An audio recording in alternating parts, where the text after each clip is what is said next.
Hello dear student, কেমন আছো? I hope প্রত্যেকে ভালো নয়, ভীষণ ভালো আছো। স্ক্রিনের উপর একটা কোশ্চেন দেখা যাচ্ছে, যে কোশ্চেনটা কি বলেছে দেখি।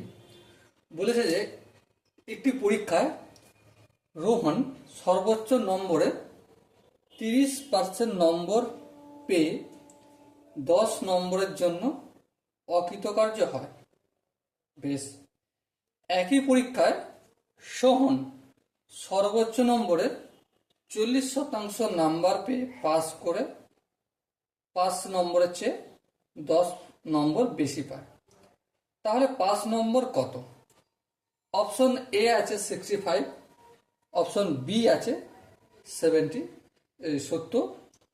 অপশন সি আছে 75 অর্থাৎ 75, অপশন ডি আছে 80 অর্থাৎ 80। ঠিক আছে। সো অ্যাট ফার্স্ট তোমাকে একটা কাজ করতে হবে। কি কাজ? কাজটা এটাই যে ভিডিওটা পজ করে প্রথমে নিজে ট্রাই করতে হবে। যদি হয়ে যায় বেস্ট অ্যান্ড ওয়েল, খুব ভালো। যদি না হয় তারপর ভিডিওটা দেখো। আর বিভিন্ন কম্পিটিটিভ পরীক্ষায় অঙ্কের প্র্যাকটিসের জন্য চ্যানেলটা সাবস্ক্রাইব করতে ভুলো না। ওকে, আই হোপ তোমরা নিজেরা করে নিয়েছো অঙ্কটা। এখন আমি করি। দেখো কি বলেছে। একটি পরীক্ষায় রোহন সর্বোচ্চ নম্বরের 30% নম্বর পেয়ে 10 নম্বরের জন্য অকৃতকার্য হয়। সর্বোচ্চ নম্বর কত আমি জানি? জানি না, কিন্তু একটা ঘটনা জানি। কি? যে সর্বোচ্চ নম্বরের 30% পেয়েছে। এই যে সর্বোচ্চ নম্বর, এর 30% নাম্বার পেয়েছে। নাম্বার পেয়েও কি দেখছে? যে 5 নম্বর থেকে 10 নম্বর কম হয়ে গেছে। 5 নম্বর তার থেকে 10 নম্বর কম হয়ে গেছে। এটা রোহনের ক্ষেত্রে বললাম। একইভাবে একই পরীক্ষায়, মানে ওই যে পরীক্ষা রোহন দিয়েছিল সেই পরীক্ষায় সোহনও দিয়েছিল। তাতে সর্বোচ্চ নম্বর কত সেটাও আমরা জানি না, কারণ এখানে জানি না, এখানেও জানি না। তা থেকে সর্বোচ্চ নম্বরের 40% নাম্বার পেয়েছে। কত পার্সেন্ট? 40%। আর 5 নম্বরের থেকে যত 5 নম্বর তার থেকে 10 নম্বর বেশি পেয়েছে। বেশ, তাহলে সর্বোচ্চ নম্বর যেহেতু জানি না, সর্বোচ্চ নম্বর আমি এক্স ধরে নিচ্ছি। এক্স, তাহলে সর্বোচ্চ নম্বর সমান কত? সর্বোচ্চ নম্বর সমান এক্স। রোহন কত নম্বর পায়? রোহন পায় এক্স এর 30%। বেশ, এক্স এর 30 মানে কি? X into 30/100। পার্সেন্টেজটা ওটা 100 হয়ে যায়। এই শূন্য কাটলো। তাহলে আলটিমেট কি এসে দাঁড়ালো? এক্স এর সঙ্গে 3 গুণ করলে 3x, নিচে 10। এটা কয় পেয়েছে? এটা রোহন পেয়েছে। আচ্ছা, রোহনকে যদি পাস করতে হতো তাহলে কত নম্বর পেতে হতো? যত নম্বর পেল তার থেকে 10 নম্বর বেশি পেতে হতো। তাহলে রোহন শুধু 5 নাম্বার পেতে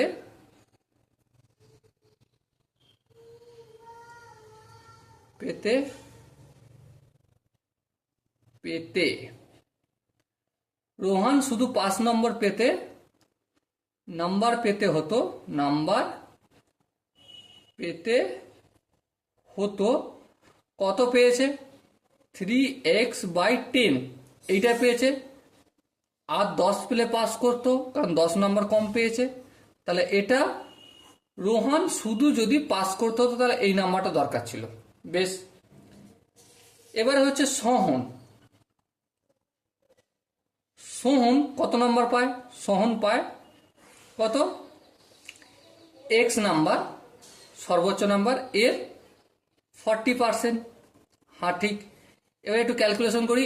এক্স এরটা উঠে গিয়ে ইন্টু 40/100 100, এই শূন্য কাটাকাটি করলো, তারপরে 4x/10 লিখলাম। এটা কে পেয়েছে? সোহন পেয়েছে।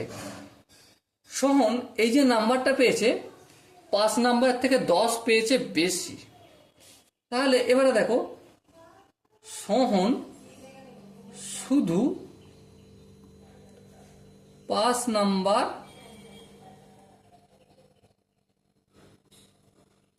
পেতে হতো, 5 নম্বর পেতে হলে এখানটা হলে লিখে দিই, নম্বর পেতে হতো কত নাম্বার? 4x/10, 5 নাম্বার থেকে 10 পেয়েছে বেশি, তাহলে প্রাপ্ত নাম্বার এর থেকে যদি আমি 10 বিয়োগ করে দিই তাহলে শুধু 5 নাম্বার হতো। হ্যাঁ, শুধু 5 নাম্বার হতো। তাহলে দেখো আলটিমেট এই জিনিসটা আর এই জিনিসটা, এই দুটো কি জিনিস, আর এই জিনিসটা আর এই জিনিসটা, এই চারটে জিনিস কি তোমরা বুঝতে পেরেছো? আরেকবার বলি, রোহনের সর্বোচ্চ নম্বর আমি কি ধরেছি? এক্স ধরে নিয়েছি। রোহন পায় কত? সর্বোচ্চ নম্বরের 30%, ক্যালকুলেশন করেছি 3x/10 পেয়েছে। রোহন যদি শুধুমাত্র 5 নম্বর পেতে হতো তাহলে তার নম্বর কত পেতে হতো? সে 3x/10 এর সাথে আর 10 নম্বর বেশি পেতে হতো। কেন? কারণ সে 10 নম্বরের জন্য ফেল করেছে, তাহলে পাস করতে গেলে আর 10 নম্বর বেশি পেতে হতো। বেশ, একইভাবে সোহন কত নম্বর পায়? এক্স এর 40%, মানে 4x/10। সোহন শুধুমাত্র যদি পাস করতে হতো তাহলে কত নাম্বার পেতে হতো? 4x/10 -10। কেন -10? কারণ সে 5 নম্বরের থেকে 10 নাম্বার বেশি পেয়েছে। তাহলে তার মোট নাম্বার, সে যে নাম্বারটা পেয়েছে তার থেকে যদি 10 বিয়োগ করে দিই, সেটাই কি হয়ে যেত আমার? শুধুমাত্র 5 নাম্বার হয়ে যেত। তাহলে দেখো এটাও শুধু 5 নাম্বার আর এটাও শুধু 5 নাম্বার। তাহলে আমি 3x/10 + 10 = 4x/10 - 10 এটা লিখতে পারি? হ্যাঁ লিখতে পারি। কেন লিখতে পারি? কারণ এখানে কি চিহ্ন দিয়েছি? সমান দিয়েছি। সমানের বাম দিক আর ডান দিক সেম হতে হবে। বাম দিকে কি নাম্বার লিখেছি? রোহানের শুধু 5 নাম্বার। আর ডান দিকে কি লিখেছি? সোহানের শুধু 5 নাম্বার। বেশ, এবার একটু যদি ক্যালকুলেশন করি, 3x/10 আর এই 4x/10টা যদি সমানের ডান দিক থেকে বাম দিক নিয়ে আসি, -4x/10 হবে। বেশ, এটা কি আছে? -10 আছে। হ্যাঁ, -10। আর এই +10টা সমান অপোজিট দিকে গেলে -10 হবে। বেশ, এবার ধ্যান দিয়ে লক্ষ্য করো। কি লক্ষ্য করবে? 10 আর 10 লসাগু অবভিয়াসলি 10 হবে। 10কে 10 দিয়ে ভাগ করলে 1, 1কে 3x দিয়ে গুণ করলে 3x, মাইনাস 10কে 10 দিয়ে ভাগ করলে 1, 1কে 4x দিয়ে গুণ করলে 4x, -10 -10, তাহলে কত হবে? -20 হবে। বেশ, এবার ধ্যান দিয়ে লক্ষ্য করো, তোমার কাছে 3টে x আছে, 4টে x দেনা আছে, তাহলে কি হবে? একটা -x হবে /10 = -20।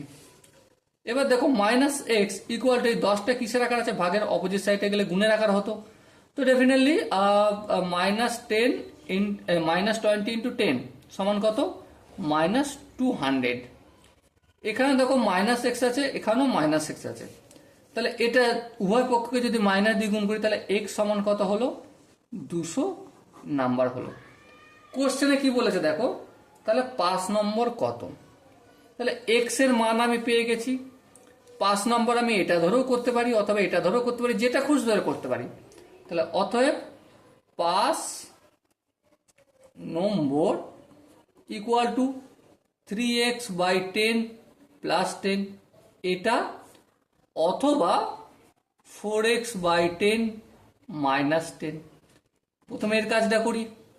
3 × 200/10 + 10, এই 0 কাটলো, 3 × 2 = 6, 60 + 10 = কত হলো? 70। 70 নাম্বার পাস। আচ্ছা, এখানটাও একটু দেখে নিই। 4 × 200/10 - 10, এই 0 কাটলো, 4 দুগুণে 8, 80 মাইনাস 10 ইকুয়াল টু 70। এখানেও পেয়ে গেলাম একই। সো মাই ডিয়ার ওয়াটসন, এখানে যে 4টে অপশন ছিল, অপশন এ ছিল 65, অপশন বি ছিল 70, অপশন সি ছিল 75 এবং অপশন ডি ছিল 80। সো তার মধ্যে কোন অপশনটা সঠিক option? Definitely option B is the right answer. Okay, I hope প্রত্যেকে এই অঙ্কটা বোঝা গেছে। যদি কোনো জায়গায় ডাউট থাকে, কোনো জায়গা মনে হচ্ছে দাদা এই জায়গাটা একটু বুঝতে পারলাম না, এই জায়গাটা একটু ডাউট এসে গেছে আমার, তো তুমি কমেন্টে জানাতে পারো। ঠিক আছে, সে কমেন্ট দেখে আমি একটা ডেডিকেটেড ভিডিও আনবো তোমার ডাউট যেখানটা বিশেষ করে হয়েছে। ওকে, সো দেখা হচ্ছে পরের সেশনে। ততক্ষণ পর্যন্ত ভালো থেকো, সুস্থ থাকো এবং জয় হিন্দ।